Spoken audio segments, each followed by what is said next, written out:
Hello and welcome to Casting Rolls. We're a bunch of theater nerds and good friends playing little D&D. We're so happy that you joined us. Take a moment to subscribe to the show. It takes just a click and gains our unending thanks. Drop us a like and leave us a comment for Campaign 2. Our videos are uploaded here on YouTube every Friday, and we have tons of great content to explore. Without further ado, let's go ahead and start the show.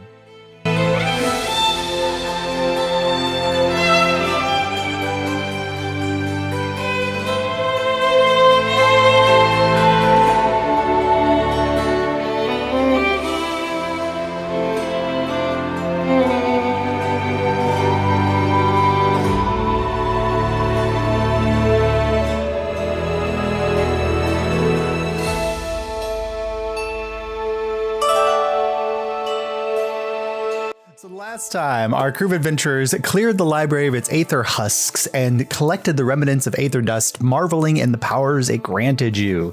You then returned Indira's curiosity to the tower, also freeing Spectre, the living identify spell. Well, with the help of curiosity, you crafted a scuba device for Free, and returning to the library fitted him with a breathable atmosphere of Aether haze to allow him to leave the library's basement. Fearing the outside, Free took up residence in the library proper as you all left the library, potentially heading back to the dormitory for planning and dinner. As you walk out of the library into the late afternoon sunlight, what would you all like to do?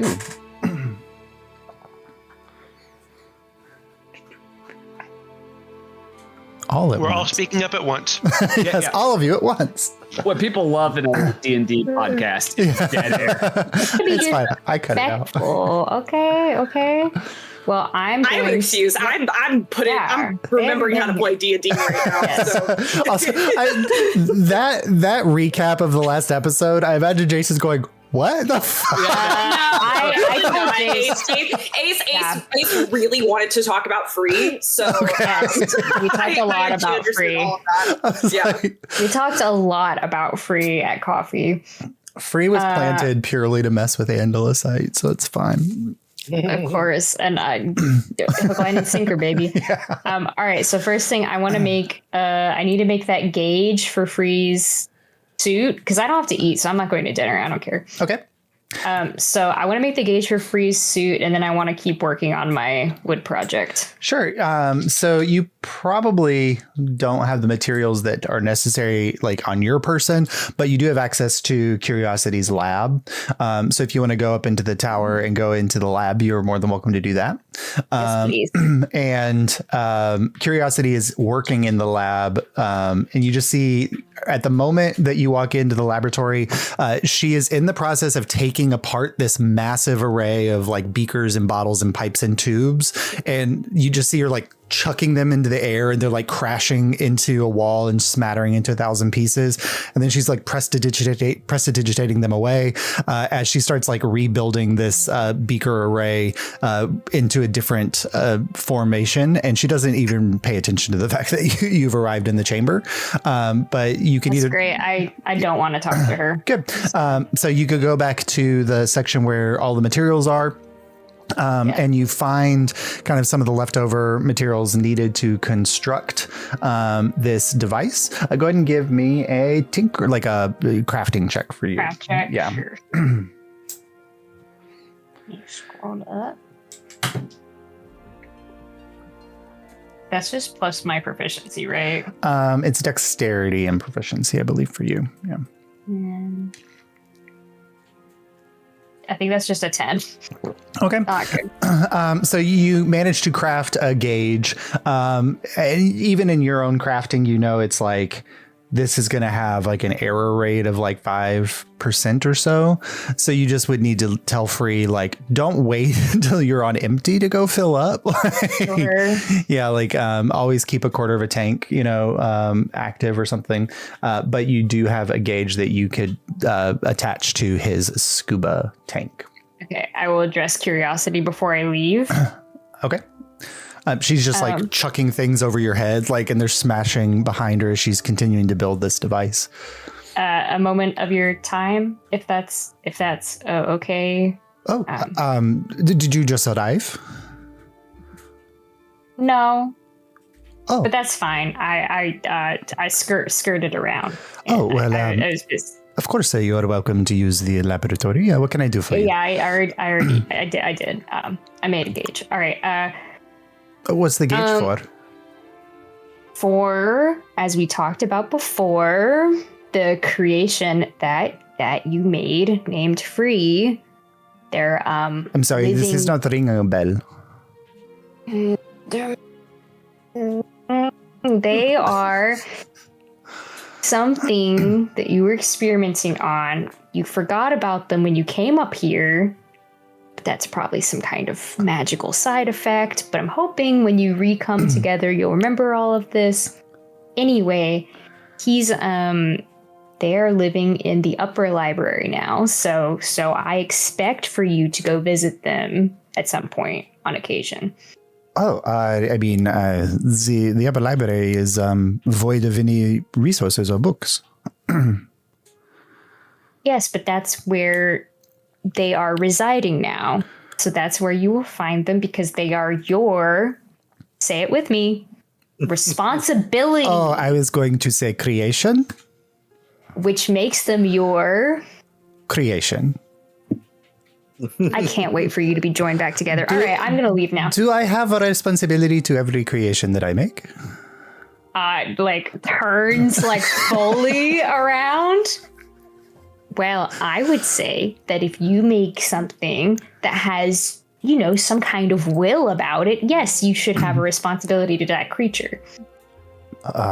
Well, I will take your notes into consideration for future projects. We will be reviewing this conversation. And I leave there. Curiosity is dangerous, guys. I hate so much hate. All right. And she immediately goes back to whatever she was doing, which is completely incomprehensible to Andalus. But she continues to do that. And you, Andalus, return. While Andalus was heading up into the tower, what were the rest of you all doing? I think Bonnie's doing some probably much needed maintenance on her shield and clothing and armor because she took some hits. Yeah, there's definitely probably just scratch marks on the shield from just the dust abrasing it. Thankfully the markers of children's heights and sizes didn't get sanded off in the fight. That's on the back. It's on the back. Okay, good. Yeah. But you can spend some time over dinner, and Joy cooked tonight. And so everything looks like it comes from a Japanese cafe. There's very happy, shaped, buns and overflowing bowls of candy. And it's not probably the most healthy food, but it definitely is the type of food that will make you smile as you eat it. Just look at that. The apples look like rabbits. But you can go ahead and Bonnie and make sure everything that you have is up to battle ready as you're working. Ravik, Kieran, Lucky. Kieran is going to kind of waste some time, and then we'll help Andulasite with their woodworking. Go ahead and make a investigation check, and Kieran, as you're kind of going over your stuff before you begin your other activities. Okay, investigation. And that's 14 plus 5. That's 19 plus a d4. 19, dirty 20. So as you're kind of getting all your gear out and setting everything aside, you take out the Makta blade, and which had been just encased with dust as you were fighting. And all of that fell away as the wind died and the aether haze cleared. But when you're looking closely at the blue grains, you can just see shimmering where some of that aether dust is now embedded into the sword. Nice. But have nothing to test it on, so yeah, you don't know what it would do or if it will have an effect other than it just now the light, the sword kind of shimmers in the light like it's got like mica powder on it or something. But it moved beyond just like dancing around the blade to where the blade now has kind of imbued some of that into itself. Powder coated. It's powder coated, yeah. Electroplating. There you go. While you eat, you kind of work through and you're helping with crafting stuff. Ravik, Lucky, anything you're doing with your afternoon while your guys are eating your dinner? I know Ravik at some point retrieved some books from the library. Yes. The topics of Oh, nope. What did you say? You broke up for a second. About myriads and sphinx. Oh yeah, so the book that you retrieved was about the the leadership of the armies of the primals, the main generals of the armies of the primals. You didn't find a book on sphinxes, but you did find a book about the primal stuff. So if you want to look through that, Ravik, while you're eating, you can go ahead and make an investigation check. Yeah, okay. Does Andulasite join us at the table for conversation, or are they spending the entire time? Okay. I need the time. I was probably crafting the gauge during dinner, and then I'll come back to craft the other thing. Well, yeah, at the afterwards. tail end of dinner, Andalus will show back up. Yeah. Oh my god. Hello, are you enjoying your nutritional meal?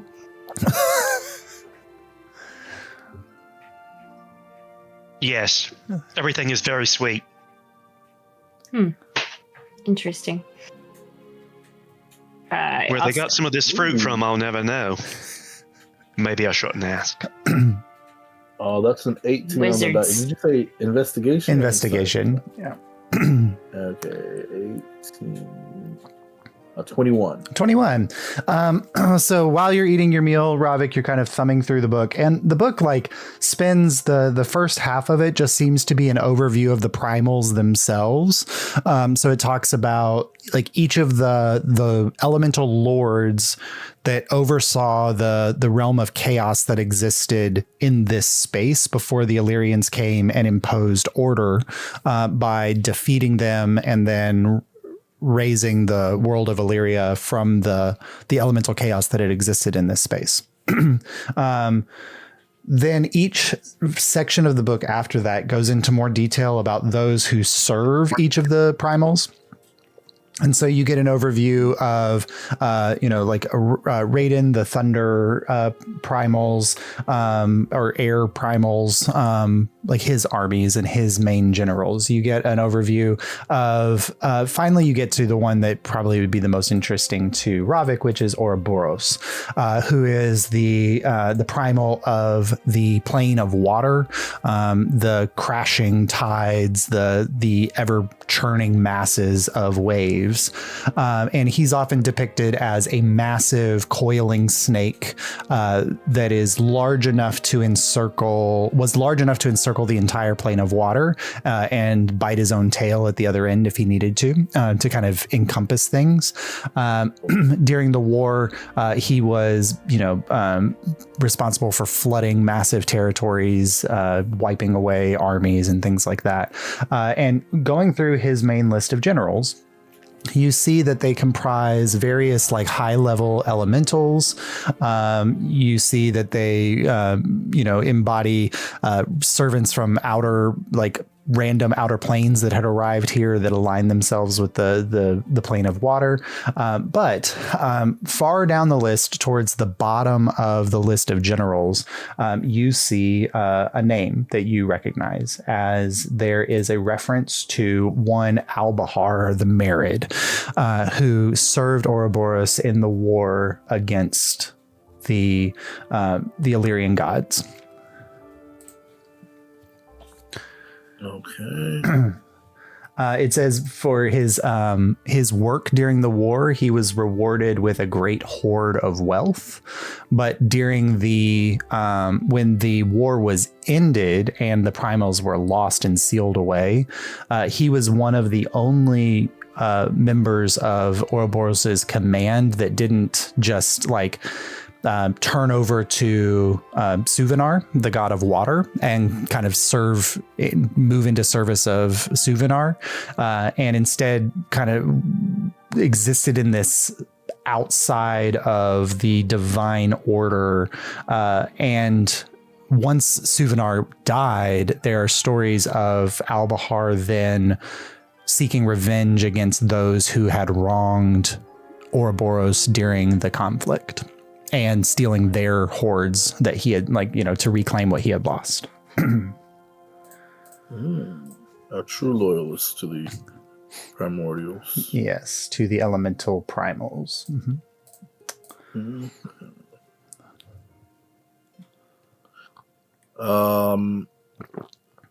Okay, all right. I'll just spend my afternoon thumbing through the book. And is there anything specific that Ravik's looking to see if will be answered in this text? I just as much information that he can glean about Albahar the Married. If it clearly says this is how you can defeat and capture. Yeah. His only weakness it does pour salt on him like a slug, and it does mention that it mentions that he has all. He is a Married, so he has all the same standard traits as any other Married, but he was well known for being very underhanded in his dealings with others, as well as with his allies and enemies. He was always seeking to get the power for himself, in a way as he was low on the managerial chart of Ouroboros's armies, and he wanted to climb ranks. And you get the sense probably after the war, he saw himself as the only one bearing the standard, and knew that Ouroboros wasn't dead and just needed a servant who would be willing to free them. And it doesn't take Ravik much to kind of put together that if Ouroboros is still seeking freedom and Albahar is trying to gain magical essence in order to empower himself, that there's probably a tie between those stories. Gotcha. Ambitious little shit. Yeah, he's an ambitious little Married. He is called the Lord of Storms, which all the Marrieds kind of had different titles, but he was the Lord of Storms. So he's middle management. He's part of the problem, not the solution. Yeah. But he's middle management that's gunning for being the CEO. Oh, he's a way you kind. Yeah.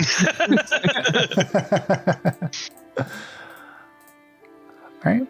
Lucky, anything with your dinner time? No, I think Lucky's pretty keeping to himself. I am. Could I have a retcon that I looked for a book in the library? Absolutely, because you would have had a chance to do that. Okay, I wanted to see if there were books on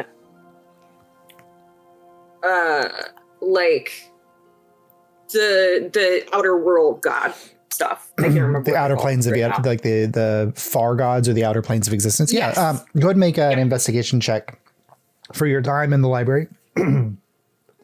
Water went down the wrong pipe. I may be dying. It's fine.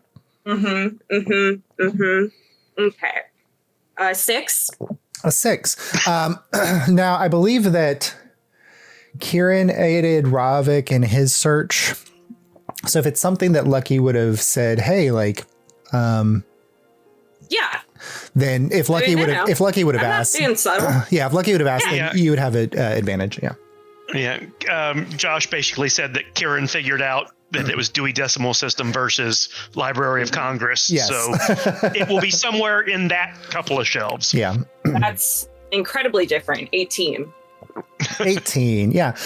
So the element that you're kind of, so this is like the restricted section of the library. And so there's going to be texts here that are considered heretical or outside of like the accepted study. It's also a wizard's college. So they're like, knowledge is knowledge. But you do find a section of the library that is focused on like the astral sea and worlds beyond the astral sea. So there's not one that's like specifically focused on like the far realms, but Right.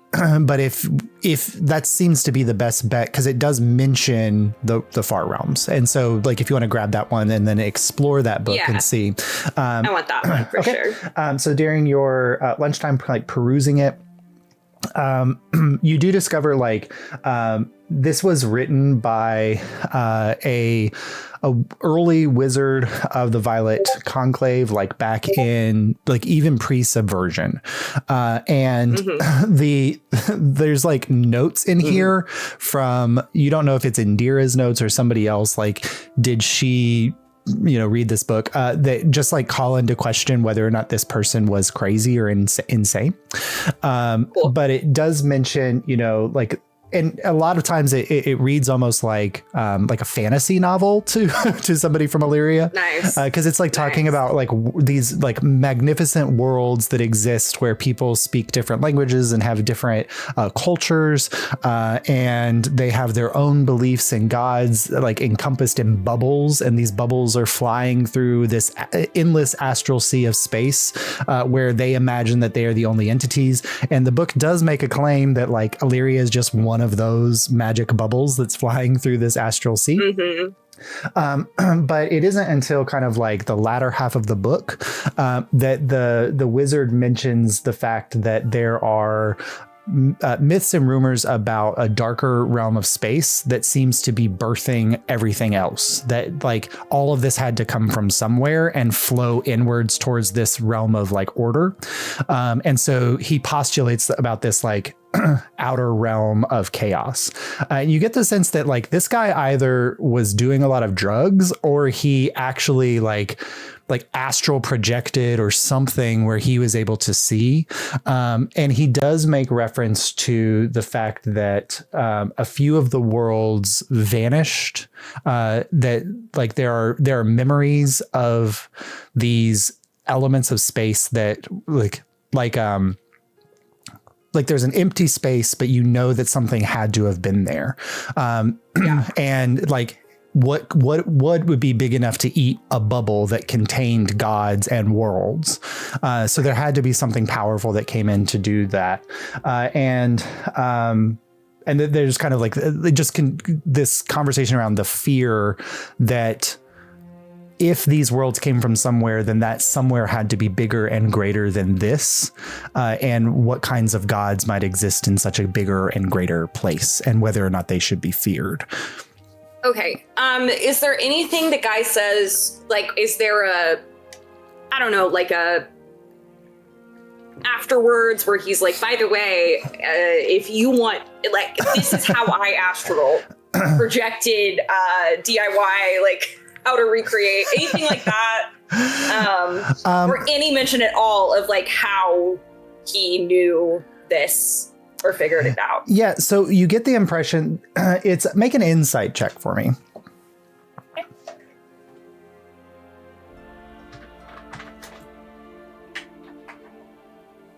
The book is lying. 22. 22. Well, no, actually, a lot of it matches up with what Kieran's talking about. Literally all of it, actually. So he never he doesn't give like a spell list or anything like that. But every single one of the chapters where he's talking about a new world, or where he's talking about standing on the edge of this like endless astral sea and like looking out at a darkness beyond and like wondering what was there, he always mentions that he was moving into, like, he was like he talks about it as if he was in a dream state. He talks about it as if like he had gone to sleep.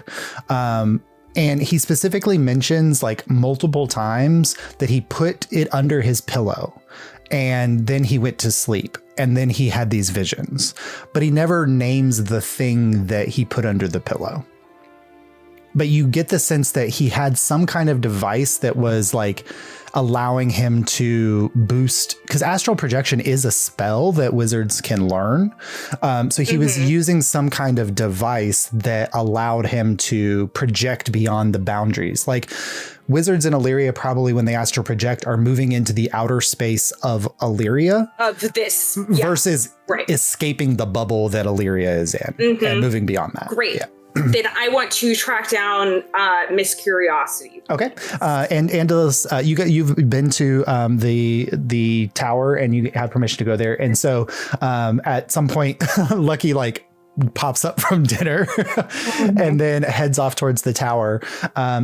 And you walk in to find like one entire wall of this room in the tower is now just like beakers hanging off of hooks and pipes connecting them all. And there's a raging cauldron that is steaming up into this collection vat. And then the steam is being collected into all of these different pipes and dropping into all these different beakers.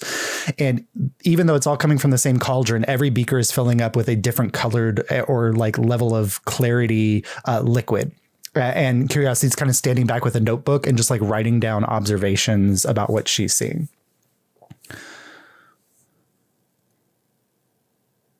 If I were to interrupt and have a conversation with you right now, would that be all right?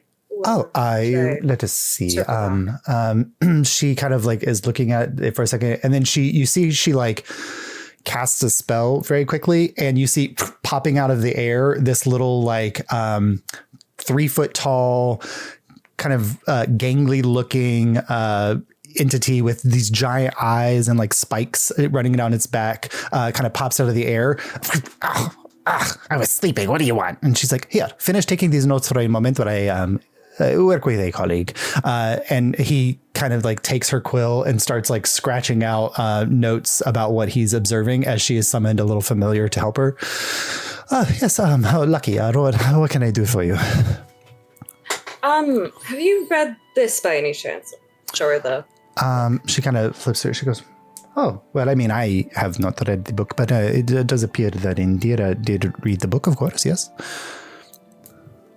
Right, so you can't you can't answer questions, make any guesswork about what this is talking about. I'll kind of like point at like where the device is and like, just recap briefly like what he did with that device and like what that she's kind of looking at it. She's like, let me 1 moment. I'm back in the tower now. Let's see if Indira is open to and you see like she closes her eyes for a moment, and then you just see like she reaches out and Ori, I think that this might have been me. But when whole, looking at the text, I'm getting a little bit more information from it. And she kind of quickly thumbs through the book, like speed reads through the section that you're looking at. This is quite intriguing. I feel like this is, what do they say, like children's stories. Mm-hmm. And you are specifically wondering about this. Right. If it were to be believed, and if, you know, if it were possible that such a thing would, what would it? So clearly, so this is probably the astral protection spell, which I'm happy to draw up a scroll for you, if you would like. Yes. Okay. But I mean, no one who astral projects would be able to go to, you know, these places that don't exist, of course. And so I think it would be some kind of dream device or something that would empower this spell. I mean, do you know of any? Thank you. Oh, Okay, well, I mean, if we could, Yes. oh, well, it will take me a little I'm making time. connections. It will take me a little time to create the scroll, but I would be happy to work on it. I do not need to sleep. So, Quasi, are you good to continue watching? And he and the little thing goes, yeah, I can do it. And she goes, okay, well, I will start work on this. This is quite intriguing. I would like to understand what you are trying to do with this. I don't want to share that, but I would like you to make the scroll. Well, I mean, perhaps we can talk about that later. And she like pulls out a like very beautiful vellum scroll, and she begins like she conjures this quill, like a peacock quill, and it begins writing in gold ink that's glowing, and her eyes are kind of shifting gold as she's manipulating the quill to write the scroll. She's like, this will take quite some time, but perhaps I can have Tutaliamus help me with the time and make it go a little faster. Can I do anything to help this? And I just gesture at everything going on in the room. She kind of says, oh, well, we are, I have taken some of the Aether Dust and I have dissolved it in this mixture of liquid, and I am trying to determine what are the properties of each of the elements that make up the Aether Dust, and that is diffusing into each of these devices. So you here. can you manually recreate Aether Dust? Would I be able to? Trying to do? Would I be able to manually create Aether Dust? That is. I've done something horrible. I think. I was just trying to see, because if Aether Dust is, solidified magical essence, as I postulate that it perhaps is, then I think, no, this is, I am trying to figure it out. Do you ever believe that you are not made of a whole, but you are made up of many smaller things? Yes, all the time. Then I think that magic may be as well. And if we can understand all of the parts that make up the larger whole, then we can have a greater understanding of magic itself. Interesting. So that is the goal here. Ooh, but if I could recreate, would be quite interesting. What if you ate it? I was thinking about that earlier. What if you If you ingested what the if you Aether consumed Dust? Aether Dust? What would happen? Well, I do know that... I've been thinking about that for so long. It's sticking with me and I can't get it out of my head. And I fear that I need someone to tell me not to do that. I am the wrong person to tell you not to chase your questions. I know. I think I'm looking for a yes. I will say what I'm going to. I think that Aether Dust is the condensation of Aether Haze. And if you have walked around in Aether Haze, I don't think it has any long-term side effects. And so surely in its powdered form would probably have the same effect. You're like a doctor, right? Am I like a doctor? Sure. You could watch me if I just did something really quick. I'm pulling out the vial really Just slowly. do a line of Aether Dust. I literally am so close to doing a line of Aether Dust. She kind of. I would start with a pop. She's still manipulating the scroll is being written here. The closet familiar is taking notes on whatever's happening here. She takes another pad of paper out from the back, puts on spectral glasses and starts to take notes. She says, I'm ready to be a doctor here. And you can tell she's just I'm going to take notes about what is happening in this moment. Could be a doctor of divinity. Could be a mad scientist, I think. It's fine. I can heal myself if I have to. And I will Jace, let the record show that I do not support your decision, but I will watch what happens. Angela says, I literally Ace doesn't support Ace this. explained everything to me. And this was Jace's immediate reaction. The immediate reaction to the Aether stuff was could you snort it? Literally the first thing I said. Yeah. I was why would you say that? I did make the immediately thought about it. I did make the comment in the last episode, how long before someone thinks this might be a drug? And here I am, ready to answer my question. Welcome back, Jace. That is the right answer. You were just waiting for me. Yeah, The cleric. Okay. So I don't want to. Don't snort things. So what I'm gonna do instead is I'm just gonna do like a little just like it's like a powder, right? Yeah, so, it's a fine. It's a fine. I literally no, shut up! I am. It's. I'm just gonna do a little dab and like put it in, my mouth. Yeah, it's like granulated. Like it kind of has the same consistency as like granulated sugar. Mhm.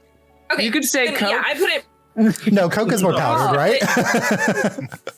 Coke is not like granulated sugar. What the fuck? Anyway, I wouldn't know, and so I wouldn't know.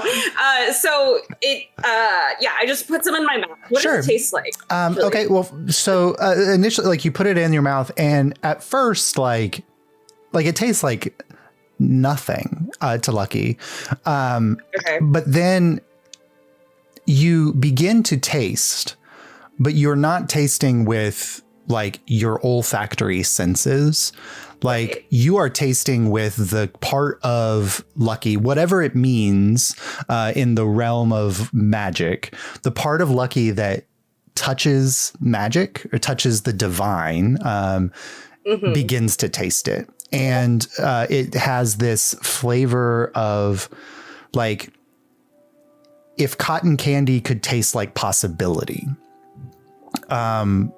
And like this, it begins to kind of wash through. I need you to make a Constitution saving throw.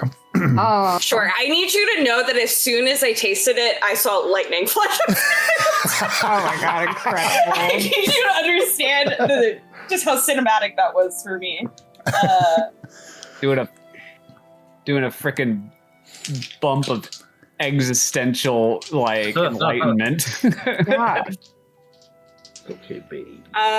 20. 20. Okay.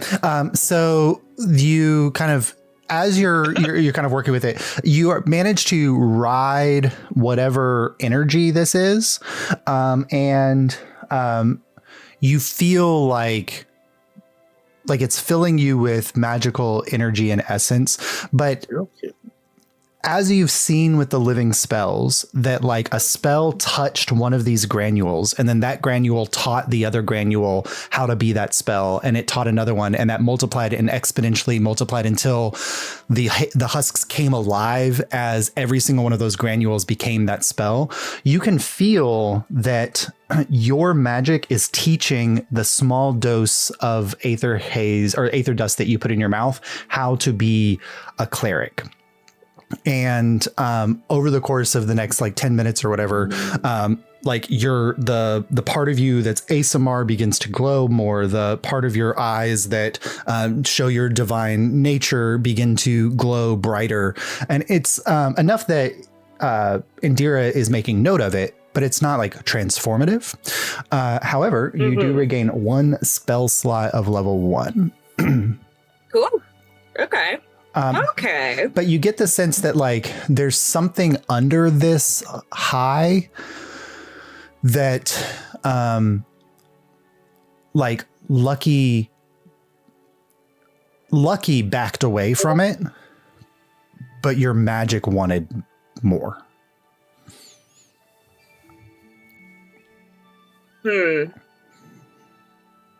Makes me want to try again. Yeah, as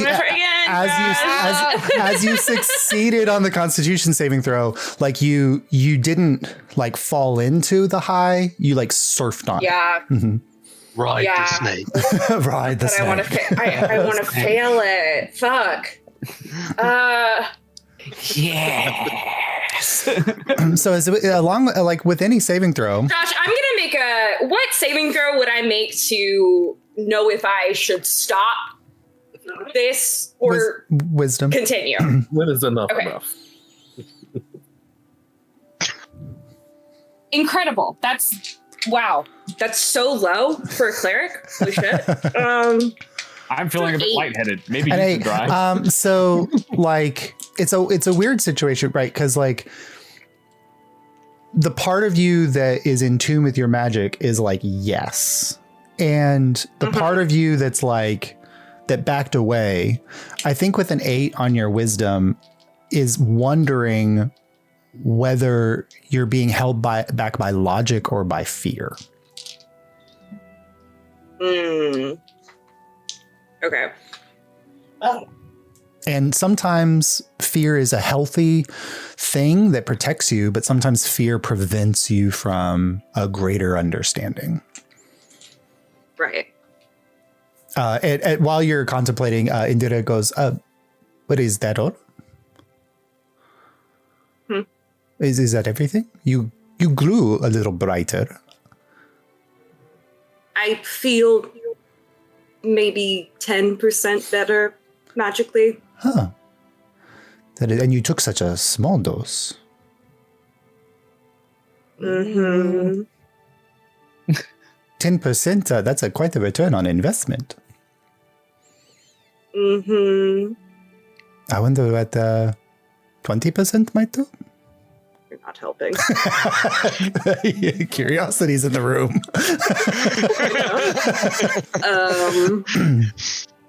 I mean, I rolled low enough that, like, I think I have to honor the fact that my cleric rolled super fucking good. Yeah, I think so. I mean, like, I really think I have to. yeah, because like, I mean, like, I think like a high wisdom it's check. so out of character Yeah, that I feel like I should. yeah, I agree with that. And in your defense, this is not the stupidest thing we've ever done by far. No, yeah. That still belongs to you, Playing Rob, I have to say. I was gonna say, no, keep working on it. We'll get there.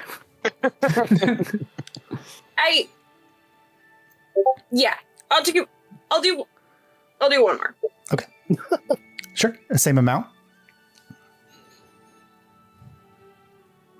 How much do I got in this vial? Great. Oh, so let's say let's say the vial is like you like took like 5% of the vial. Right. And Jace, we have several bags of it Yeah. because we bagged up all the stuff. So we have like 10-pound bags Yeah. of this stuff.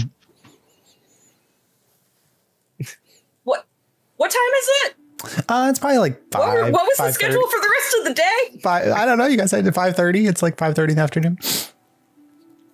Okay, but like, has the group spoken about like we're gonna try to do something tonight, or like No, we're just? I think we're chilling. Yeah. Like, because I think we need more spell slots and stuff.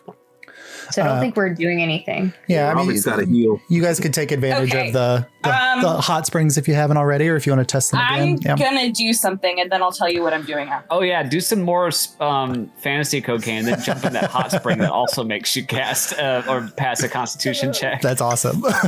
Just Don't tempt roll all the me. dice tonight. You don't want to tempt me with that. Hey, Kieran went in all 3. Yeah, He came out fine. I was gonna say it saved your butt in that last fight. Mm-hmm.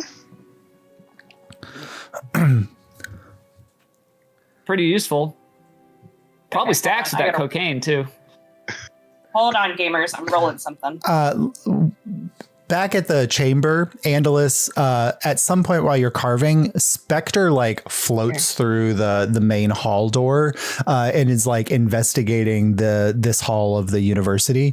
And you just see him like going around to like all the different like little stained glass windows and segments and just looking at them and investigating them. Yeah. Spectre, can you help us for a second, by the way? Oh, I mean, absolutely. I would love to. We got an item I would like you to take a look at. Hey guys, which one of us has that pearl of power? Not me. Is it me? Not me. I think It might Ravik be. maybe picked it up. It was in the chest that you found in the room, but Ravik unlocked. It's one of you two. I said I would not touch it because I thought it might be cursed. So I think Ravik has it. Okay, so Ravik, yeah. Can you go visit with Ravik? He's got an item for you to look at. Just floats away from you and goes up and gets in Ravik's face. I am told that you have something you would like me to look at on you. What exactly is that? I do not know. There are many things that I could identify or look at or answer questions about. Yeah, we found what was there's a rod. Yes, the immovable rod. You already had me look at that. It is no longer interesting to me. Oh, the hole. Kind of know what that does. Oh yes, the portable hole. Also, I'm familiar.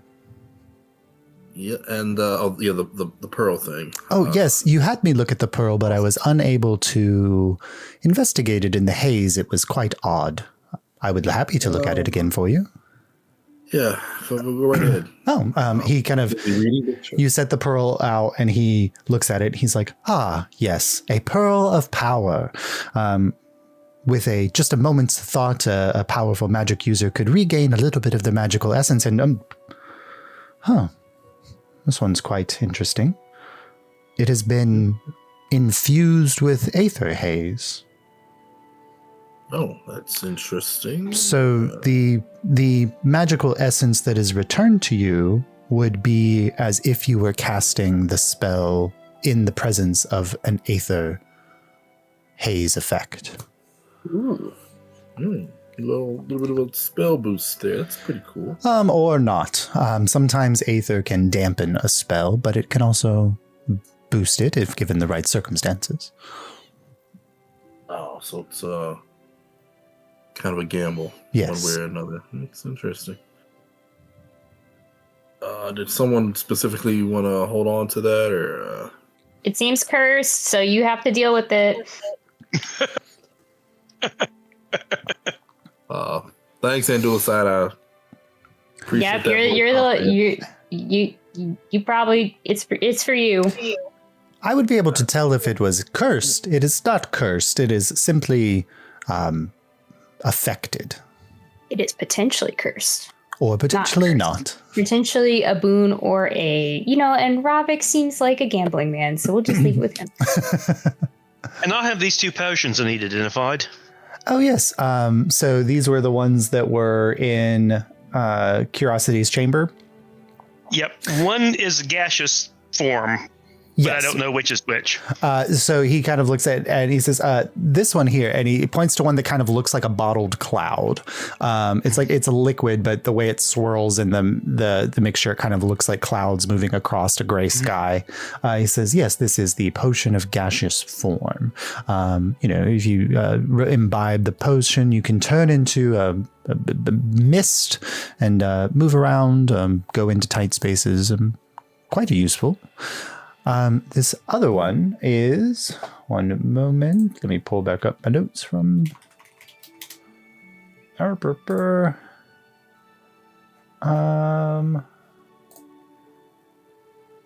where is it? Oh, I love seeing still get fuzzed out by the background camera, she is. She's a Yeah. documentary. Blink dog. Also, yes, this one here, and he kind of holds up, and this one is like, it's like a slightly golden liquid that has a shimmer to it. He says, yes, this is a potion of heroism. Gives you a little bit of a fighting vitality boost, as well as making you feel slightly luckier in your combat expertise. And I also show him the figurines of lions. Yes. Are these anything special? Oh, yes. These are figures of wondrous power, often created by wizards to create aids or, protective entities. These particular ones are the wondrous powers of the lion. Each one can summon a lion that would be a servant to you for a period of time. You can only summon them once every 7 days. But they don't go away. They sleep for 7 days. Yes. Theoretically speaking. Unless they were to perish, and then you would have to resummon them. Yes. Cool. Mm-hmm. This has been a use of the identifier. I love it. I think we should just do it. I mean, I everybody's love in on the Spectre. gag. I love him so much. Okay. I'm going to give one of the figurines to Andulasite. Okay. And the other one to Lucky. Okay, so when Lucky returns, they can do that. All right. Because the feeling is that If they return.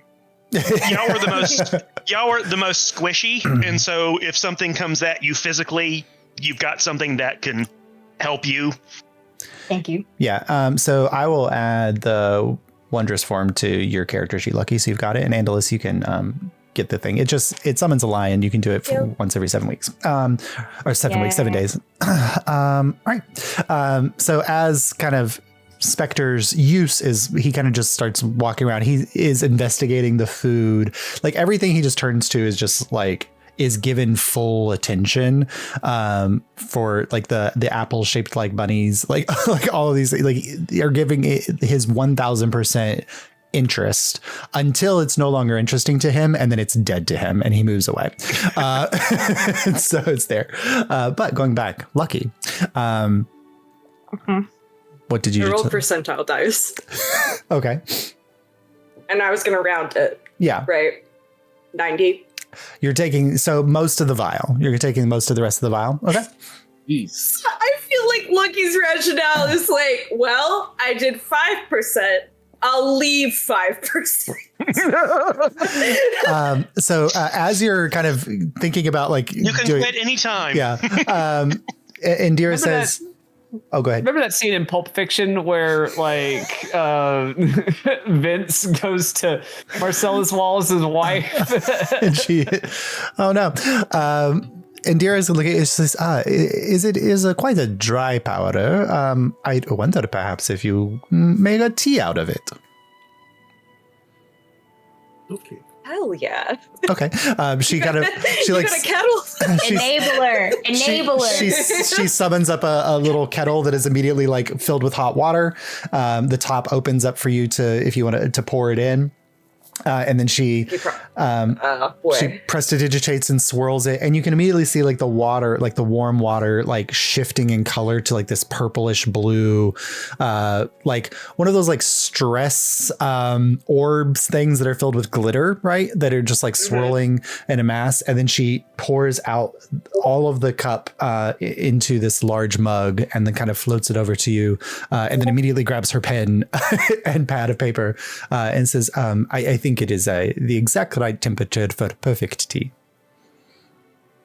Okay. I test it because, like, she's an emotion brought to life, and I don't know if I trust her. It's a little hot, so you might want to like blow on it a little bit. But yeah, we do that, and then I sip it. Okay. I don't chug it all at once. So over the course of like the next 5 minutes, kind of like sipping, drinking, and then eventually like there's a moment where like you're halfway through the glass and there's just something that overcomes you, and it goes fully. I need you to make another Constitution saving throw. Okay. Or Then I recognizing the emotion, like recognizing the feeling, Lucky can Yes, I choose to fail. Okay. I choose to fail. Yes, if you're asking. Yes. Yeah. So Oh, the lightning again. I hate so what I'll God is judging you. God himself is telling you this is a bad idea. so I'm one of those rare. I can't hear that. Yeah. I'm God's favorite princess. God God's would never favorite just say that to me. So one of those rare moments where I will pull back and I will tell you, instead of what Lucky feels for a moment, I'm going to tell you what Indira sees. As the liquid kind of rushes through you, and like that feeling when you're drinking like a warm liquid and you can feel it rushing down into your core and then feeling like it's spreading through you, even though it's clearly not, but like that warmth is spreading. Lucky feels that both from just the warmth of the tea drink itself, but then also like deeper into something primal within Lucky. And what Indira sees is the like suddenly like Lucky lifts off the ground and is flips kind of onto his back and is like floating there as light beams out of Lucky's eyes, and the veins and of like kind of lightning light of the ASMR being of yourself kind of sprouts up. The spectral wings flash into being behind you as you are now this kind of revolving in space orb of light and like this angelic form, as your ASMR essence has like taken on something more empowered.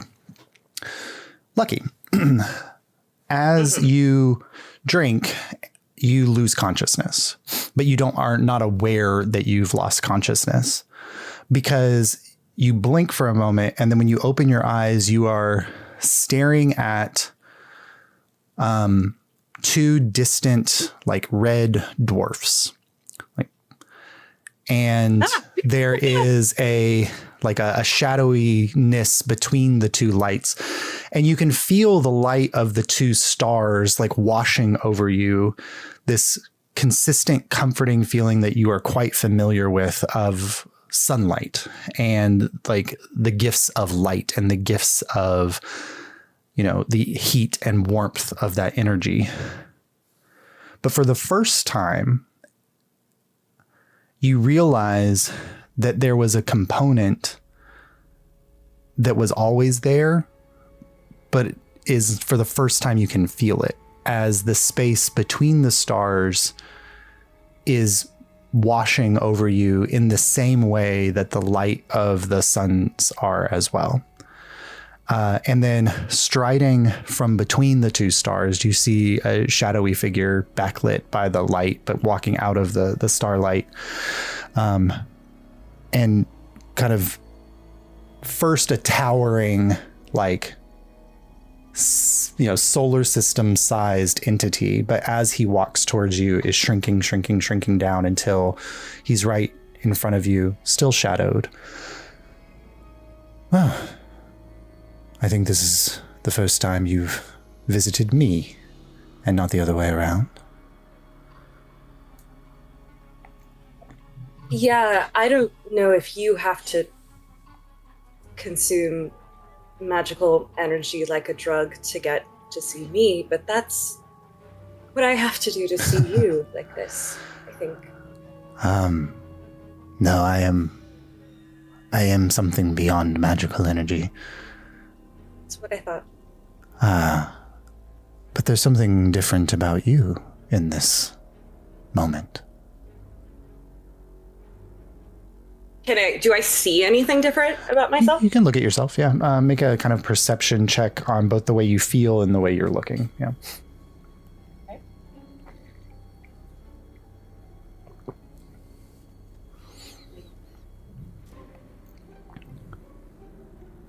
That is a 26. I think this is the first time that Lucky's ever made the conscious decision to look at himself while he's in one of these like dream moments with the space between the stars. And you kind of like look down at your hand, and like it's the ASMR energy on 10,000. Like normally there's a light glow, like a shimmering, but it's like there's just like an encasing of charged magical essence around your hand that's just glowing brightly. But you look at your other hand and it's like you're seeing the negative of it. Like instead of the light shining outwards, it's like the light is penetrating in and leaving the absence of light around your other arm. Is this bad? He kind of looks at it. That's me. Oh.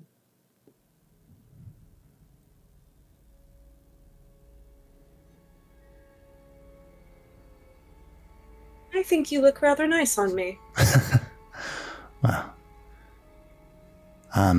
He kind of looks back at the stars. I've never had a believer. My siblings often do. I am both the stories that the stars tell us, but also the shadows that they must pass through to reach us. It's how we share those stories between distant spaces and times.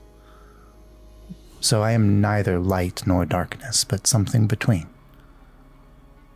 I'm afraid if you want to continue a connection with me, that may impact you as a child of the stars. In order to commune with me, you must become something between them.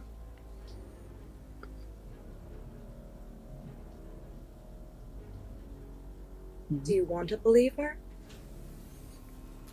What does it mean to have one?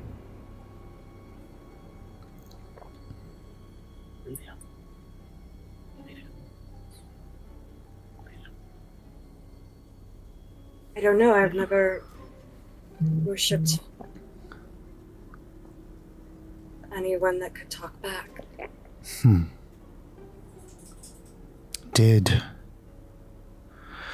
he kind of blinks for a moment, and you see, like, behind, like, a third star, further distant, but yellow in color, kind of blinks into existence behind him. Anor. Did they gain anything from your obeisance, or was it purely something that you gained?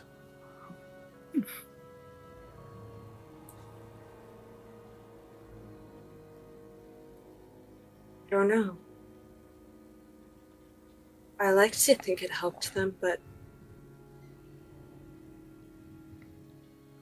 it didn't change what happened in the end. Perhaps we could ask them. What? This may be somewhat terrifying, and I apologize. And all three stars blink out of existence, and you are in complete stellar darkness. And you feel yourself being dragged through space and time. And then you open your eyes, and you are in a field of purple and blue. And the book that you just read described this location. You get the sense that you are in the astral sea. And floating, like, off in the distance, you see shadows. You see, like, creatures the size of planets, like, flying distantly overhead and off into space. But this collection of shadows here, impossible without any way of seeing, like, any landmarks or anything to know size. You just see collections of hundreds of them. And he's still shadowed, which there's no backlighting here. You just get a sense that this is his essence. And he kind of waves a hand, and the shadow that's hiding clears, and you see before you what must be the size of mountains, the floating bodies of entities, some humanoid, but, you know, like skulls and remainders of fabric and bracelets, some weirdly, like, or differently shaped. And he kind of waves another hand, and a few of them clear out, and then he pulls forward, and one flies in your direction, and you see, like, completely blackened, the husk of one of the shapes that Bellinor often took when he was floating silently in the temple. This is a graveyard where many gods come. They must be buried somewhere. My sister takes good care of them in their end, there is something that I believe that you can do with divine help. And if I am divine, I should be able to help you do so. And he snaps a finger, and you know that on the tip of your tongue is the Speak with Dead spell. Yep. And the entity of Bellinor kind of floats forward and is before you, if you would like to cast it. Yep. I can speak with dead on my dead god. I do that. Okay.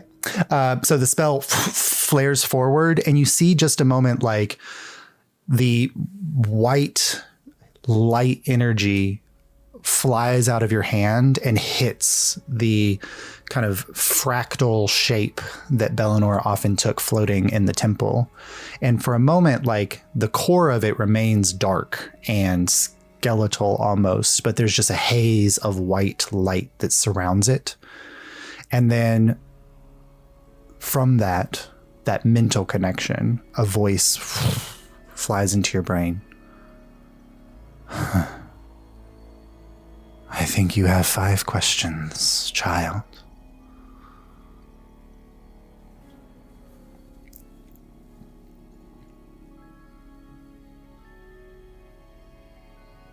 Do you know who I am?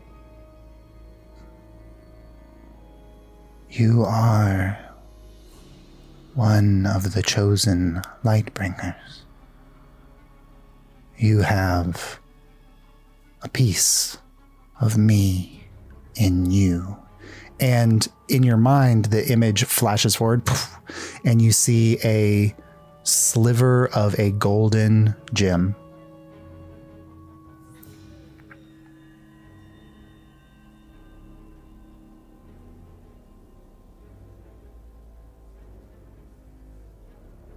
Sorry, I'm thinking very hard about the questions that I have. It's okay. So would Lucky. Yeah, Do we need a break Yeah. for a second, too? I mean, Yeah. if you want to think of it. we could take a 5 if you want to. Actually, that would be really Perfect. helpful if you guys That's would. what I We could think. take That would 5. be really helpful. Yes. So I can. I have to pee anyway. Yeah, we could take a quick 5 and then come back and. Always. I was Yes. gonna say this is like a big thing. Like five fucking questions. I wrote after him. dead I wrote in my notes. If Lucky takes if Lucky eats this is what can happen, is that they can directly Incredible. connect with. Why do you know me so well? I have some. I mean, there's something for I have something for each of you. Like, what happens if you ingest it? But I was like, it can directly connect with the space between the stars, and like being able to didn't have to directly write connect it. with him. Yeah. Endless Yeah. site. We didn't write anything I for hate to Endless think Site. What is this? Okay? I guess there's a lot of like, if my mortal fucking brain can comprehend it. Yeah. Does the space between the stars have like a physical appearance in this space? So he's like, every time you've seen him, he's been backlit. And so he just looked like if you're looking at someone with really bright lights behind them. But here Right. there are none of those. And he still has that appearance. He still looks like something that Okay. is defined. Like a silhouette. Yeah. He's defined by the light around him. So he's not, Okay. he is not shadow. He's defined by light. Right. Yeah. But he is also not light. If you- Yeah. But if you had to rate the silhouette 1 to 10, where you at? What's his charisma score? The space between the stars. He is. I mean, like, I'm sure he can. He's probably. I mean, if Lucky had to imagine him as anything, he's like a 20-year-old who has like a maybe 25-year-old who has every PhD on offer that exists. Like the super, like he has the bearing of like a super intellectual, but young, but he has the like mid-20s like build. Yeah. Like, yeah. But he's defined by his curiosity and his interests. Yeah. Mhm. Okay. All right, but we'll take 5. All right, Thank I'll you, go five. pee. Five. Something for me to think about. Yes. Yep, go for it. So we return to finding Lucky face to face with the corpse of Bellinor. First question down, the image of the gem in your head, knowing that like it might not necessarily be all Bellinor's essence, but you guys have clearly been collecting shards of the divine essence of the 9 in your journeys so far. This doesn't really affect what I'm about to ask, but I'm just curious. Does it seem like the space between the stars can hear me? Yeah, I think the conversation is happening in your head. But you get the impression that like this man is also in my head. He's also in your head, like, and that this might all be happening inside Lucky's head. So you get the sense he probably can. But okay, like the thing that you know about the space is that he is unlike Indira's curiosity, which is this like dangerous, investigative, like I'm going to pull apart everything. The space between the stars curiosity is purely observation in nature. And so like he's just observing this without judgment. Okay.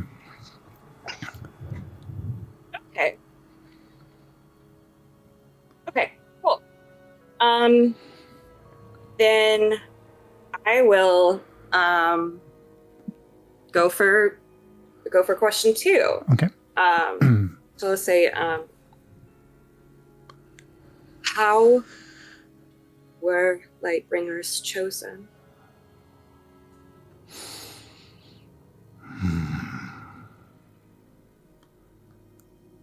Every Lightbringer was descended from the family of the first, who was themselves the child of one of my devas who fell in love with a mortal woman.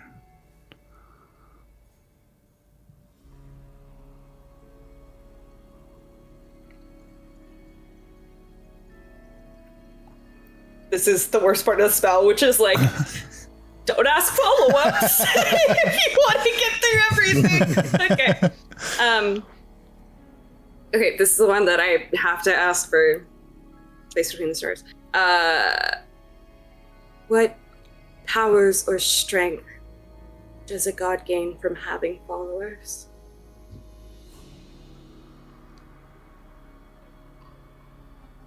Gods are not until someone believes they are.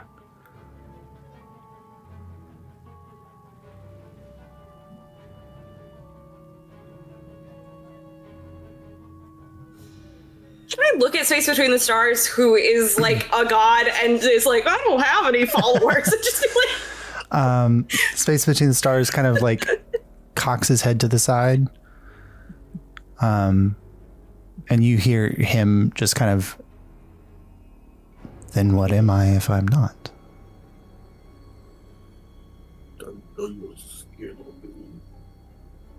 that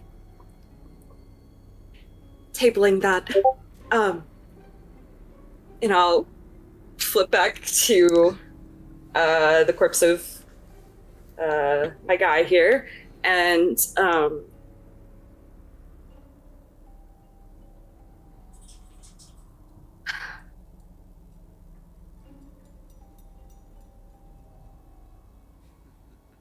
did you know and care for your followers? Yeah. And just to add flavor, Bellinor doesn't speak to you in the normal, like Bellinor sings, but I'm not singing. So all of this is coming to you as like a song, right? And that you're interpreting as words.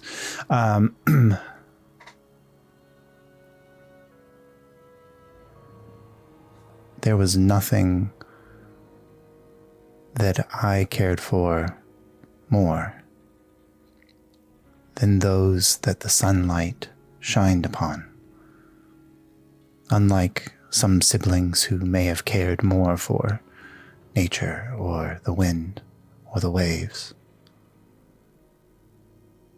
my essence is the essence of life and all of its bearers.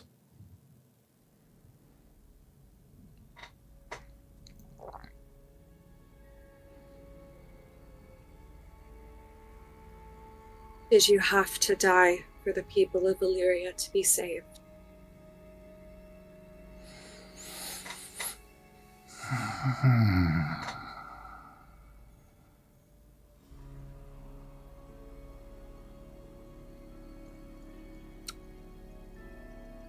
Did I have to die?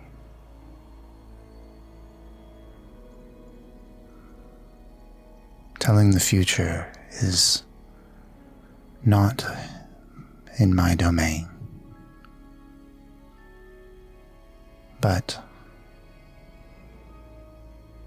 for the people of Illyria to live free, to leave behind the stagnation of 250 years. I think a clean break was what was needed.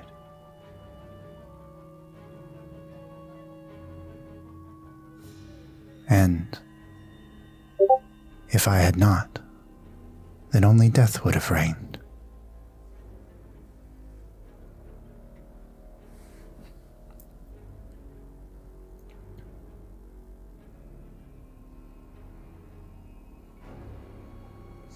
Thank you. As you say thank you, the light fades from the corpse and it flies kind of back in your direction as the animated nature of that fractal pattern stops in its movement and then just slowly drifts back to join what you can now see are 8 others of similar make, kind of swirling in this vast, endless space.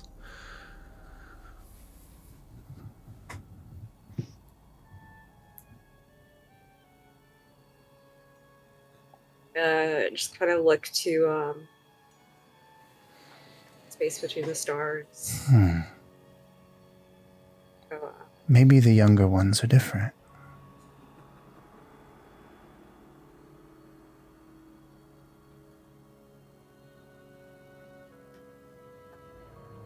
That help you decide anything? I still think the question is yours to answer. I've existed for longer than time, and I've never had a believer. But the record of the universe still exists within me, and all of the universes beyond. Perhaps I don't need anything, but if I can give something, will that diminish me?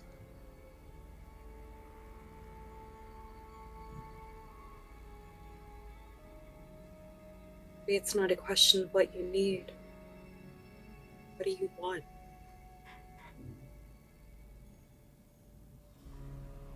I want to understand. And since I was able to pierce the bubble around your world, I've gained so much new knowledge. And since you started speaking to me, I've started to learn what it means to have a friend.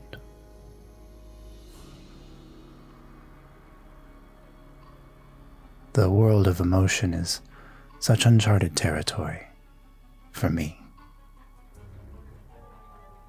and worthy of more exploration.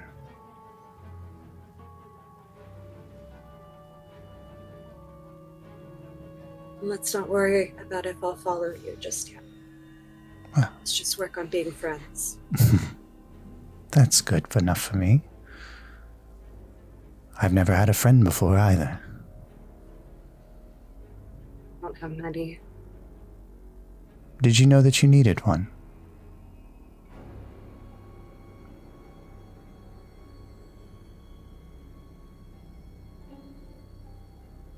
I think in some way you're exactly what I need.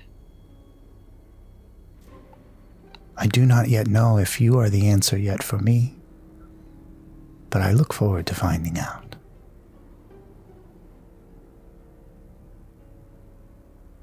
I would like to hold out a hand to see if he can take it. Yeah, you hold out a hand, and this whole time it's like Space Between the Stars. Anul Alabijan, I can't remember his name. He's gonna get nicknamed. Sorry, that's gotta happen. His full that's number one priority. His full name, Anul Alabijan. This whole time he's been standing next to you. It's like, you know, like another person standing next to you, roughly, you know, the same size. Another human person. But when you reach out your hand, you realize that you're reaching out a hand for something the size of the galaxy. Okay. And well, that doesn't change. He kind of reaches out as well. And you do not connect with his hand, but his entire hand is now like beneath you, and you find yourself like standing in the palm of his hand. I'm afraid if this conversation goes on too much longer, you may not wake up. Your mortal nature, perhaps cannot take all that you've taken in. Right. Well, that just means you're going to have to visit more often, I think. I'll do my best. There's such a universe out here to see. But I'm keeping an eye close on you. I'll try to be extra interested. Find out what those gems do. Right. And your eyes open, and you are in the air for a moment, and then you fall on your back as Indira is standing over you. Oh, you are awake. I was afraid that you had died, but I took copious notes. On my what you thought was my dead body? Sorry, what? Well, there is much to observe, quite a number of great phenomenon. I will not be drinking the dust. I think that was perhaps not the right choice. I think it was exactly the right choice. As we move back to the chamber, and Kieran, Bonnie, Angelus, Ravik, as your evening of crafting and work continue, a little bit into the evening, Lucky appears. All of you may make perception checks. Yeah, I know. How dilated are their this. eyes? Look, I'm just going to say Andula's sight would not be able to perceive any change. That just doesn't seem like something he would notice. Whatever 18. it is. I got 16. 18. Yep. Robert. Uh, 18. 18. So Kieran and Ravik for certain. As Lucky kind of walks in, it's a very slight, but on Lucky's right arm, where normally you see kind of like the light shimmer of their ASMR nature, you see that the shimmer on the right arm is not deadened, it's just taken on a different tone. But other than that, like nothing like monumental in shift, just a light change in their right arm.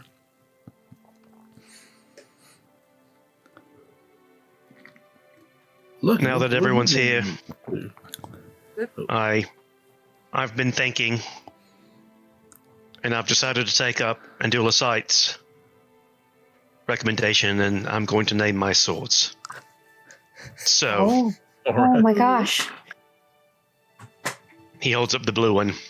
This I named the Throngler, And the other one, A what?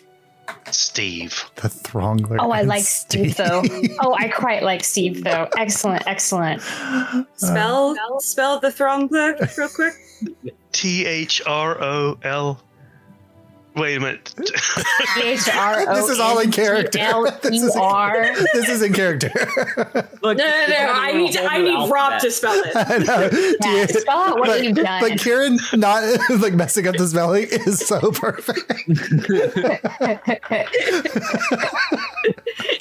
This is due to a meme that Atwood posted, but it's too good not to accept. The Throngler.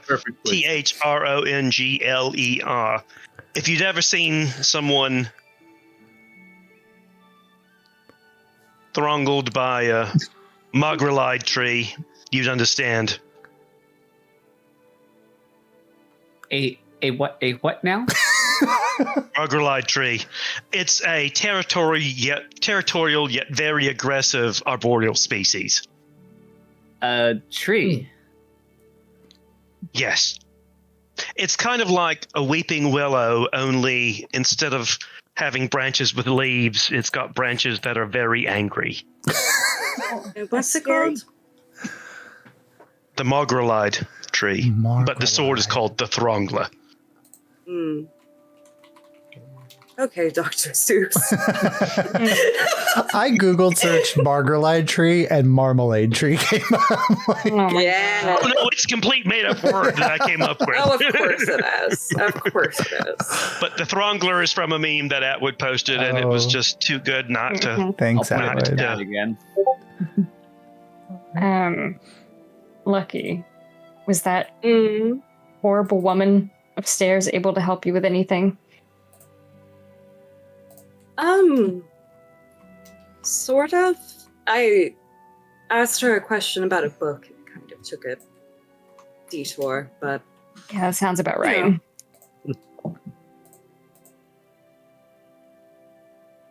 What did you find out? Anything interesting?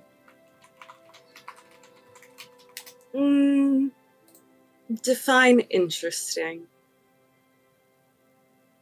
Of note. It's a good way to define it, buddy. Dangerous. I feel like that's Basically, what's should we important. read the book as well? Oh, the book's not dangerous. No. Then I am satisfied. Works for me. Don't. Well, if this is the lesson I've learned today, if you're going to consume Aether Dust, do it with someone watching you. You Hold on, let me ate let me roll. Aether Let me, Dust? let me roll something. Eliminate this now. I rolled a nat 20 deception. He's horrified, but he's so stone faced. He's like intensely staring forward. Metallic I feel face, yeah. it's almost more telling that he has no expression that you've said this. For your first time, at least, you should definitely have someone experienced there. It probably should have been someone I trusted for my well-being, but she was just kind of there. So Well, who was it? what? Curiosity. It was curiosity. Right, so important safety tip here. Read it, learn it, live it. Well, If you're going to consume Aether Dust, small hits. Start slow. Not too much. Now, if we're talking But small, good, we've got good like at small amounts. if we've got bags of this stuff, so is small like half a pound or No. We were all supposed to agree on how we were going to use the Aether Dust before we started fucking doing anything. And Lucky with it. did not use See, any out of the bags.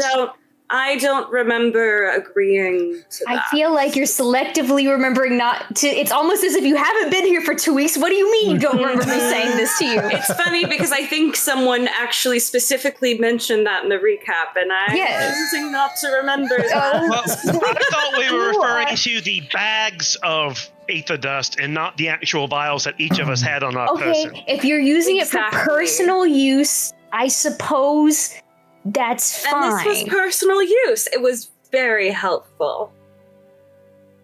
What did you learn on your Aether Dust trip? I'm taking out a vial of Aether Dust. Bonnie. I went to And Bonnie. I'm gonna say, when you say small, Oh, like, and I'll do the 5%. I'll do this. Like that. Bonnie puts some back. No, so when I did a little bit, it was just like, oh, maybe your magic kind of, restores a bit. So that's what I would recommend. Now, do I need to rub this in my eyes, or Why? Your Why would that eyes. even be something you think about? Your eyes are a horrible vessel to consume a drug. You never in it's like What have you ever rubbed anything in your eyes ever on purpose? Yes. Well, there was when we did the trials, I had to rub the really hot chili powder in there. Trials? What do you mean? What? I don't know. Everyone shut up. What are you talking about? We'll come back to that. We don't need to discuss that. Absolutely not. We're here. You mentioned it. Explain now.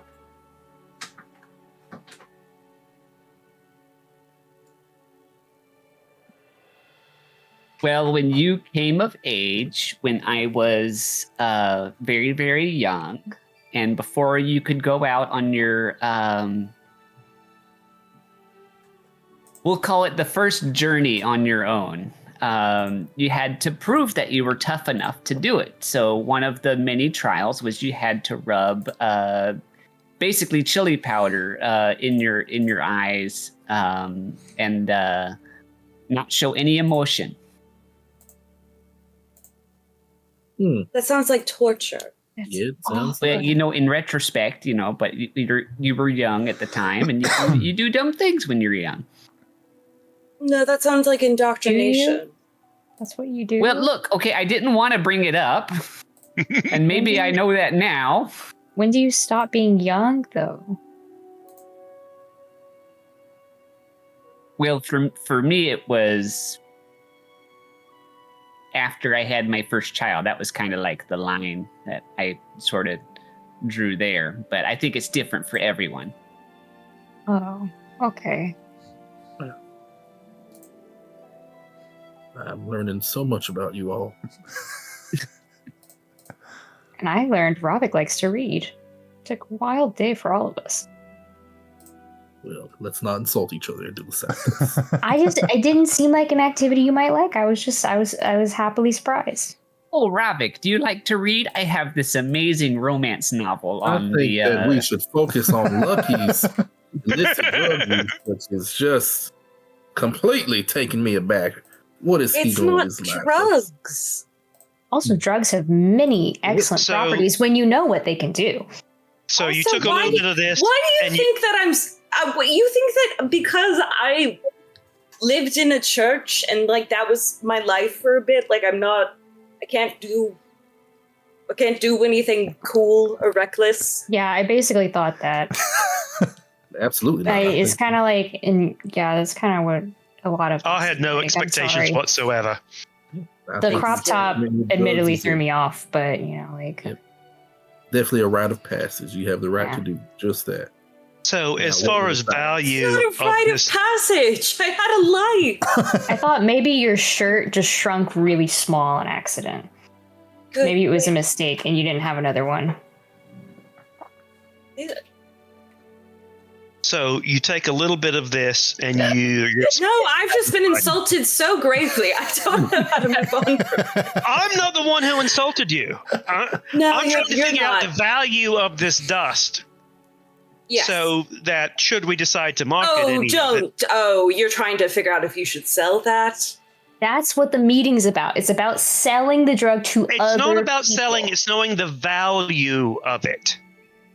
Why would you need to know the value of something if you're not going to put it on the market? I come from a mercantile family. It's what we do. They just appraise things? Yes.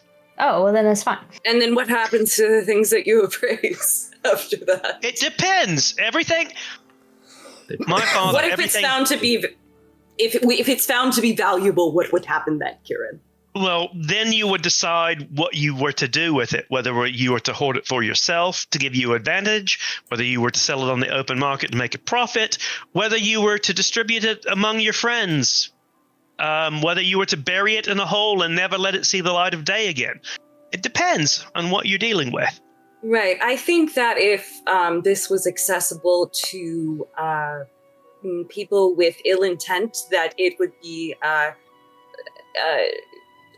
terrible for everyone here, and also the known universe, and also every universe beyond that, possibly.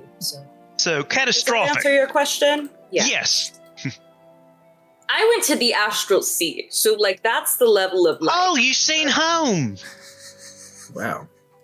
But I was like at the graveyard part. Is that like the part where you hang out? No, that's a lot? out further than when we go. We don't go out there. Oh, Yeah, no, I was remember when there. Harold and I went to the beach. Lucky. I don't think it's that type of sea, Bonnie. I talked to, my old god, Bellinor. I talked to Bellinor. Okay. The corpse of Bellinor. Like you do. Yeah. So, I'm just saying that, like, that's probably not. That's not for everyone. No. No. Also, I Lucky, think if I had stayed there a little bit longer, that I probably would have, like, my soul probably would have been stuck out there, disconnected from my body forever. Is my guess. But I'm also So very that's magically why you need inclined someone- and divine inclined, so I don't know if the average body could handle. Not to like. I don't know if you all could handle. No, you are special. Personally, thank you. Just like Andulasite's special. No, Bonnie I is prefer special. to Roderick not is be very special at special. all. I'd like to not be special and not in any way. We don't have to talk about that. You're definitely special. Nope, don't want to admit that. Are you Lucky? And I'm trying to say this as sensitively as possible. You're certain you weren't psychedelically high?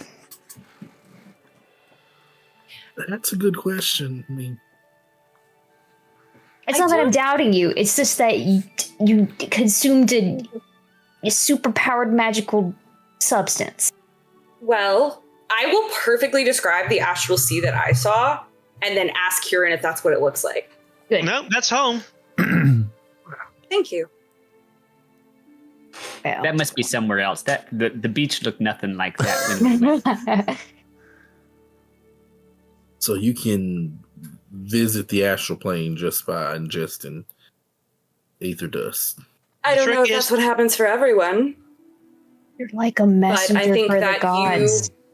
What? I think that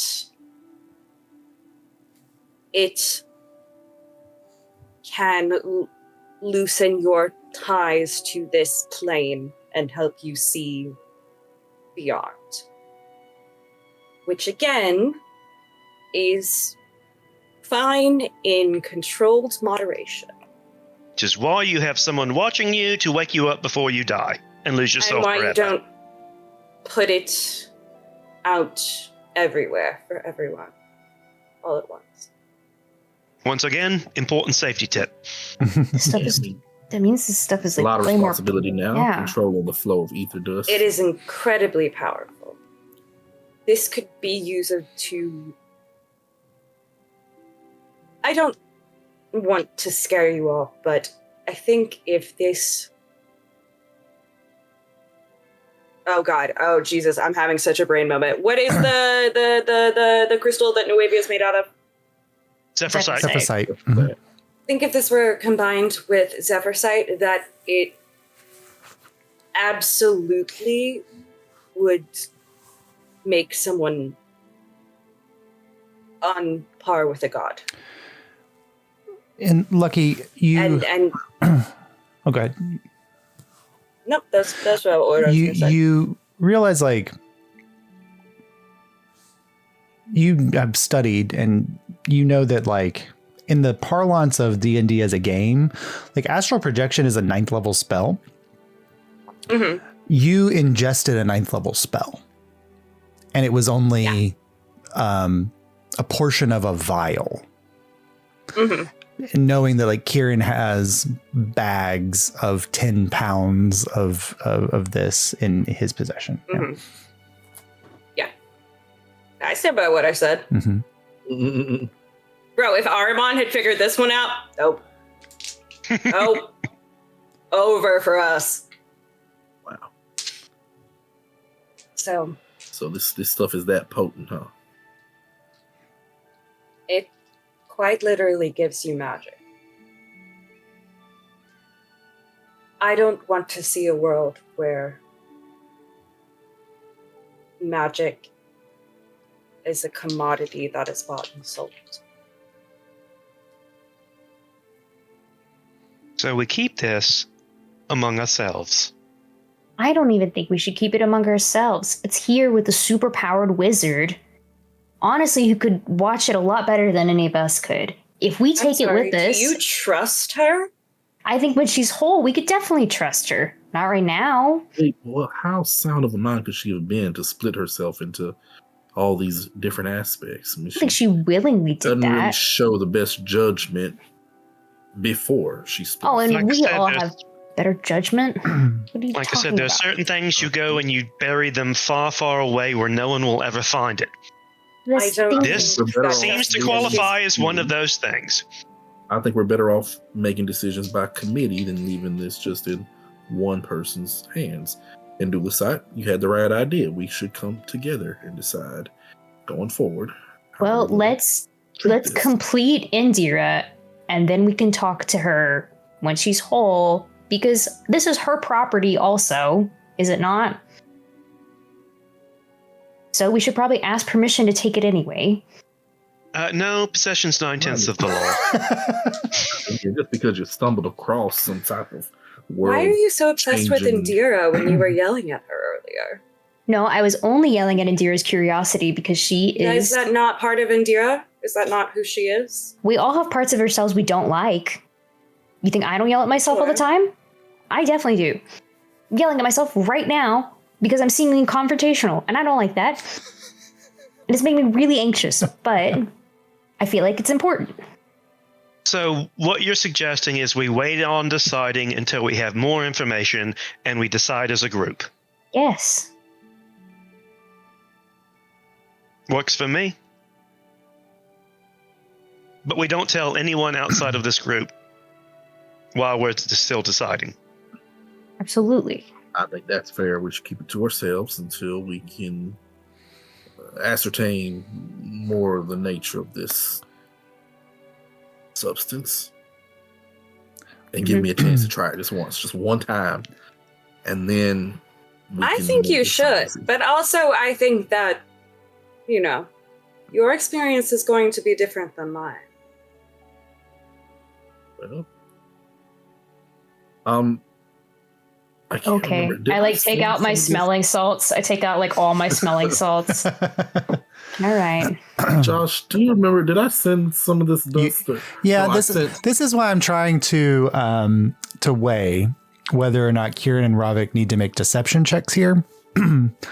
Because Kieran Have you already already talked to people told about it? has already talked to Home about it. They did, didn't they? Yeah, but all he said was that he may have found something. That's why, I hadn't weighed that. He never went into specifics of what it was or what it did. And Ravik Yoshiro lie. Ravik sent a vial of it with the water weird. I thought I sent the You sent this. crystal- Oh, was it? You sent the Zephyrsite, but I can't remember if you. I thought you also sent a vial of this. No, it was just the Zephyrsite. I Okay. sent the site crystal that we found Yeah. Okay. near the spike. And- No, yeah, and because you Kieran- learned more about your guy, and you were like, "Ooh, that'd be horrible." And Kieran can substitute Zephyrsite for this, Yeah. for as far as the thing that he may have found something. So Yeah. I mean, Because which by Zephyrsite's itself, powerful. you we're know, still powerful enough. we're still Which good. is bad, but is already Bad a enough, known yeah. thing in our Yeah. I mean, universe. yeah. Yeah, and it's magnitudes of increase versus exponential increase. Mm-hmm. Zephyr It's Sight can't. TNT versus an atom bomb. Yeah, Zephyr Sight can't accomplish anything that is not like readily accomplished. Like you have to have something to put into Zephyr Sight for it to work. This is something being put into you. Yeah. You can't snort Zephyr Sight, kids. No. That's one thing you learned from this episode. It is. I might Get be a able to snort nosebleed Zephyr because it's Sight. crystal. Yeah. I think I could do it. That's true. I'm kind of always snorting Zephyr Sight in a way. If Andulicite Andulicite's heart is Zephyr Sight. Yeah. what would happen? Is See, that's why Andulicite made of... I have a heart of Cocaine? Zephyr Sight. Yeah. My heart is made of cocaine. Yeah. Crystal. Kubla Kane. Oh no. Cocaine. Cocaine Heart would have been that's such why- a good Tumblr username back in the day. That's why Andulicite will not be taking any of it. Not that he wanted to anyway. Imagine what would happen. He only likes weed. Canonically. Well, Andulicite would go back in time. No, I think Andulicite would really want to try ayahuasca, but would be so scared of it. He doesn't like, get it's a sleepy. He plant. gets anxious. It's very bad. Yeah. This is so getting demonetized. all right, everyone. Well, as you all kind of wrap up your conversation, and you have the evening ahead of you, Can I ask you how many hours I got crafting? Let's see. Probably you guys left around 5. This probably, I mean, if you go throughout the evening, you'd have like you could get up to 8 hours this afternoon, like between the afternoon and the hell evening. yeah. Because you still have And to. Kieran was going to help you with the woodworking school. So do they get that advantage? part- no, I don't roll anything for this. It's just yet. time put in. It's Yeah. time. And I mean, you can make it look cool, which I would appreciate. And this is more about like imbuing magic into something. So Kieran can help with like the design, but like the magic is Andulus's work. So, Okay. but you guys have the evening ahead, like to make your plans. You've got the hot springs if anyone takes part in those, but we will pick up with the knowledge of like the dangers and potentials of what you've discovered ahead of you next week. Yep. And now I'm changing the names of my blade on my street. Yay! Why Steve? We never asked. Steve, it's plain, simple, gets the job done, Steve. not Because fancy. I said something about that last time. Yes, and actually, I got Steve from you Yes. because when you said you name your blade, and Why my don't first you name it reaction something was nice? what- Like, what did you name your blade? What you call it, Steve? And so I was like, yes, Steve is a great name. It was very, I mean, my chicken's literally named Dot. So Yeah. I don't Yes. know. Yeah, the Throngler and the Maxillar trees is literally just like the fucking Walgreens version of Yes. the Lorax. I am. Yes, and just what it looks like when someone gets strangled by a tree. Yeah. Uh-huh. I'm looking forward to finding out. I think it's when you cease to become biology and become physics. I think that's kind of like what that is. Well, Good to have you I'm back, glad Jace. Yay, Yeah, so fun. I know. I'm glad I was able to come back and make really normal, rounded choices. Yeah. Oh yeah, I no, think that's memorable. perfect. Next twin. Look, just See, here's the thing: is I didn't learn anything from nothing. Like, if you were expecting Luggy to learn a lesson about the dangers of this, like I understand the dangers, but they don't apply to me. So that's actually I'm fine. It's a calculated really- risk. You know I'm what they are. specially chosen, actually. Yeah, it's fun. I love I it. can't believe I talked to freaking Bellinor. I know. Yeah, you're that was crazy. crazy. Yeah. I loved it. And all my questions were like, "Did you like me?" Yeah, it was Did you- great. Was that special? Yeah. Do people matter to you? Also, by the way, guys, what a different turn if he'd answered the last question that it would have taken. Oh, what a different I turn. know. If he had said, yeah, actually, the ticket takers could have made a Yeah. educated guess and not killed me, and Lucky would have been like, cool, so when I get back to the Capitol, things will be different. I feel like you're like when people ask Doctor Strange if there was one way to win and it was kill Tony Stark, and Doctor Strange is like, there was one like simple way. It's like, yeah, I mean, basically. Like, I didn't consider that one. I didn't think people would be that dumb. Like, yeah. Well, the spell specifically says like they can't answer questions about things that happened after their death, and so it's like purely like speculative. Yeah. It's more like what could have happened instead of his death, which is not the future. It's just an alternate path. Yeah. Oh, wow. Yeah, it was so excellent. I like how I was like, let's take a break. So I was breaking because I started thinking, what would I do in this situation? I was like, what would you ask? What would you ask a dead guy? I was like, oh my God. Yeah. Mm-hmm. Well, there were way better questions than I would have come up with. It was a perfect storm of like I knew like if you took the drug, it was going to give you access to being able to connect directly to him. And then you guided the conversation in just such a way that he was like, I mean, I can show you where they are. Yeah. Like, I just love that Josh was like, yeah, they're going to take the drug. Yeah. Like one of them is going to do this. Well, yeah. I mean, I put it in, I mean, for all of you, like it's there. So funny. I want to know, but he would never. Yeah. Yeah. I'm curious. What would happen if Andulacite? No, it's Zephyrite. I don't know. You guys haven't See, seen how Zephyrite interacts. I think you would. I think that would open up some of your fucking memories, my dude. But that's just me. I'm good. He would never do it. Consciousness expansion. That's true. I mean, Lucky would never put that together or pressure you to do it. I just think Jace thinks that would be exactly. the potential direction. I think it'd be awesome, but. However, Lucky would be shady, and if Ravik was like, I want to do it, Lucky would be like, I think you're going to have a bad time, actually. It's going to be a bad trip. Yeah, and Dulicite putting together his, like, festival rave medicine to, like, that. He's, like, the EMT that's there. Like, I'm not participating, but I'm here to make sure you don't die. Handing out. So I don't first thing judge you do is you. talk you down.